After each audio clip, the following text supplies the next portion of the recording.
Hey guys, so I want to talk to you a little bit more about the bike industry and bike shops and buying direct to consumer versus buying from a bike shop versus buying from a big box store like a Walmart or a Costco. And this is not for everyone. This is my personal opinion, and I want to appeal to those that are watching my channel, my small channel, that might be influenced by some of the things I say.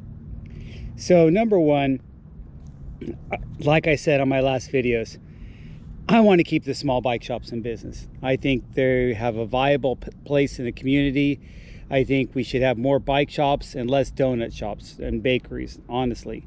I think people neglect the fact that food shouldn't be a hobby, that cycling is a hobby, that exercise is a hobby, and I should see more bike shops and more small gyms or big gyms in communities, and more running clubs and cycling clubs in communities than restaurants and donut shops and liquor stores and 7-Elevens and shit like that.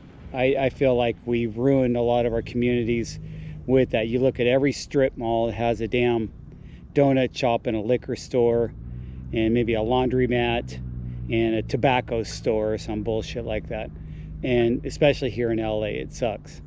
So secondly, let's look at the concept that some of the brands have done really well, like Canyon, YT, before they went out of business. I understand that the original owner bought them back and they're back in business, so I'm not sure. And Revel's original owner bought them back, and maybe they're going to revive those brands, and they were a direct-to-consumer brand.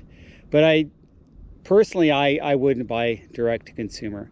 I have 4 bike shops within 10-mile radius of my home.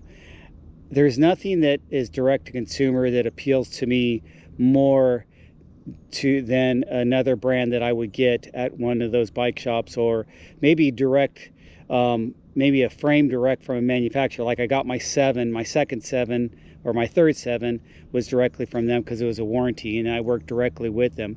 But you know, I got to know them. It wasn't like I was going on a direct consumer AI chatbot was talking with me.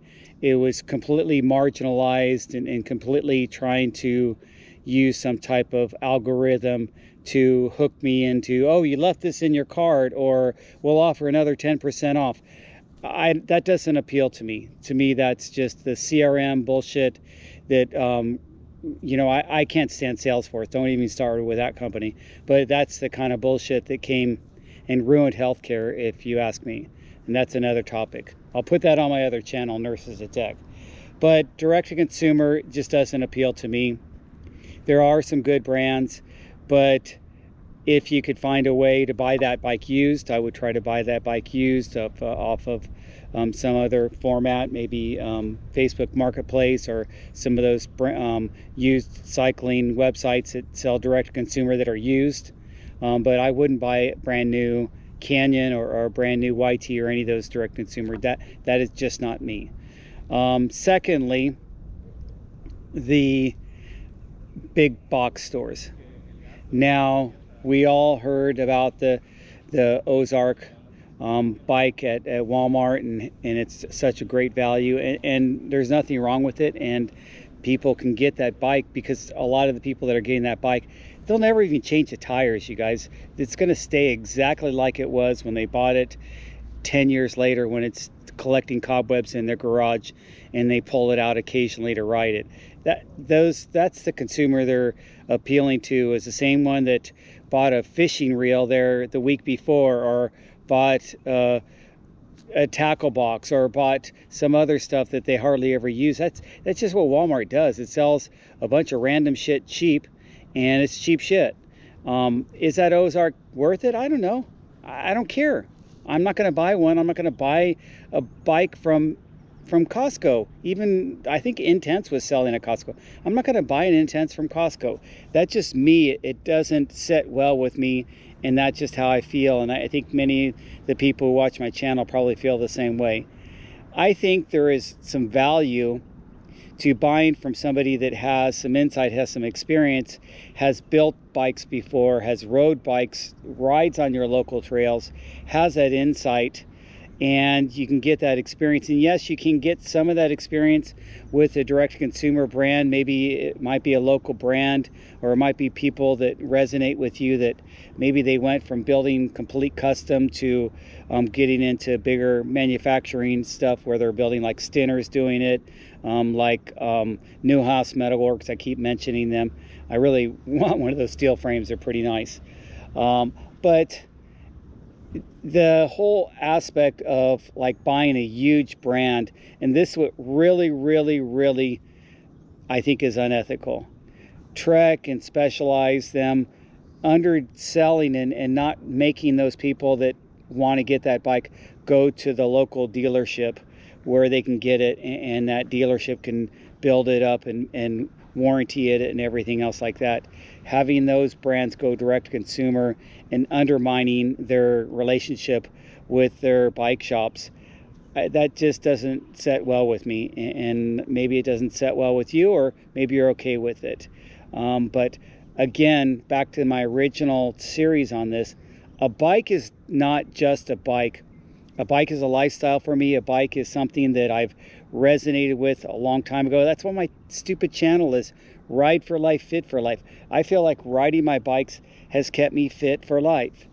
And so I'm going to go through a couple little small brands that I got on this bike, and I pointed out a little bit yesterday, but I'll go through. And this is a small brand, these Flow Lovers, because they have that motorcycle where the breakaway aspect, they have the micro adjust here. I really like that fact that they're a small brand, and I can get that, something like that. Same with Wolf Tooth.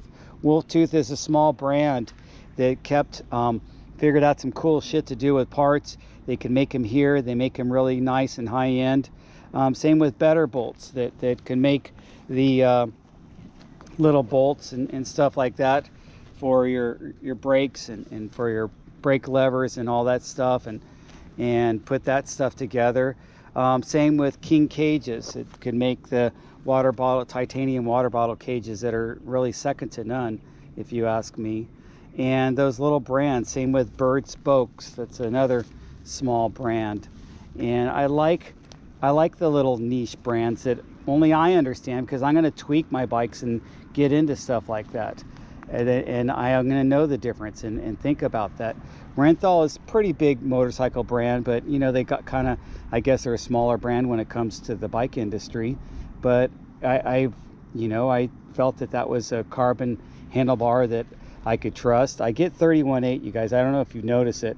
I only do 31.8 on my bars. I don't still see the need for 35 millimeter. And I think a carbon bar with 31.8 gives me a little more flex and compliance. So it makes the bar what carbon should be, and actually a little less stiff on your upper body. There's some other small brands here that I'm going to go more in depth with, such as Garbaruk. I have the Garbaruk cassette. These are the jockey pulley wheels, but I'm considering the cassette on this bike, but I'm more considering the crank set. I was looking at crank sets, and like I said, I want to switch to 165 instead of those 175. But the Race Face is kind of pricey for their carbon, and I've always wanted to try the Garbaruk crank set, so I might get a Garbaruk crank set.